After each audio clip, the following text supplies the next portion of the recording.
Thomas and the breakdown train. Every day the fat director came to the station to catch his train, and he always said hello to Thomas.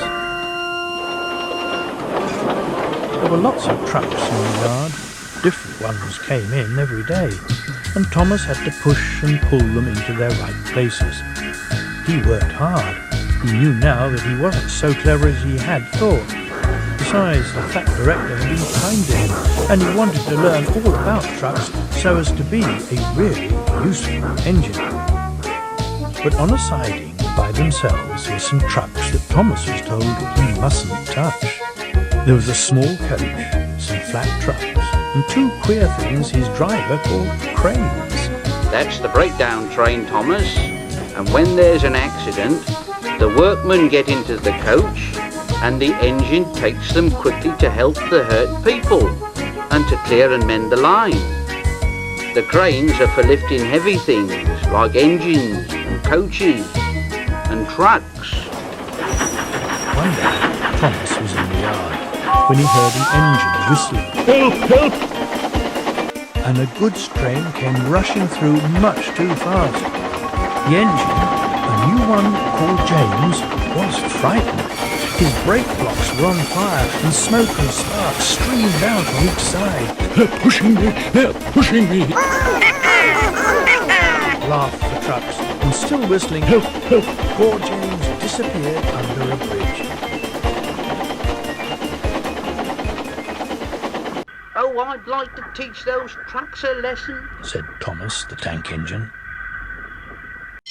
Presently, a bell rang in the signal box, and a man came running. James is off the line! The breakdown train, quickly! He shouted. So Thomas was coupled on, and off they went. Thomas worked his hardest. Faster, faster, faster, faster. He puffed, and this time he wasn't pretending to be like Gordon, he really meant it.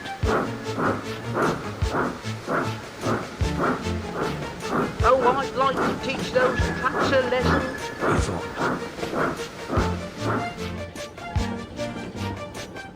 They found James and the trucks at a bend in the line. The brake van and the last few trucks were on the rails, but the front ones were piled in a heap. James was in a field with a cow looking at him, and his driver and fireman were feeling him all over. Help, Mommy! The man is touching me like Daddy does at home!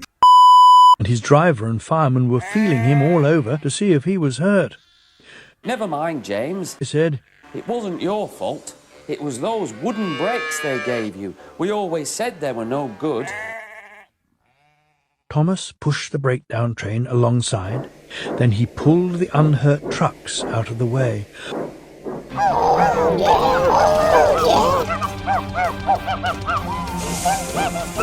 They groaned, It serves you right. It serves you right. puffed Thomas crossly. When the men put other trucks on the line, he pulled them away too. He was hard at work, puffing backwards and forwards all the afternoon. This'll teach you a lesson.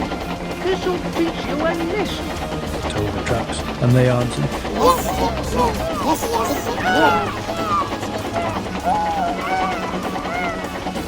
in a sad, groany, creaky sort of voice. They left the broken trucks and mended the line. Then with two cranes they put James back on the rails.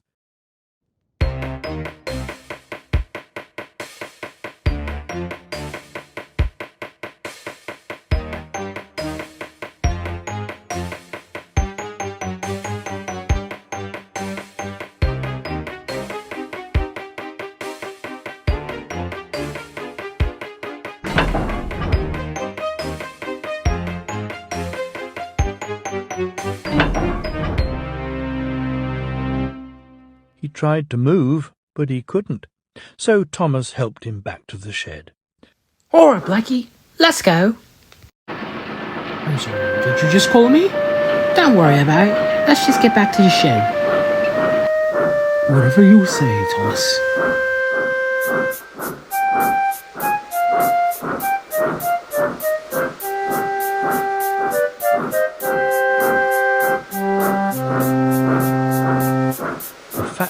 conductor was waiting anxiously for them.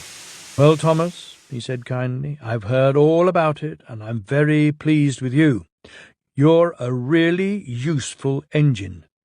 James shall have some proper brakes and a new coat of paint, and you shall have a branch line all to yourself," Oh, sir. said Thomas, happily. Now Thomas is as happy as can be. He has a branch line all to himself, and puffs proudly backwards and forwards with 2 coaches all day.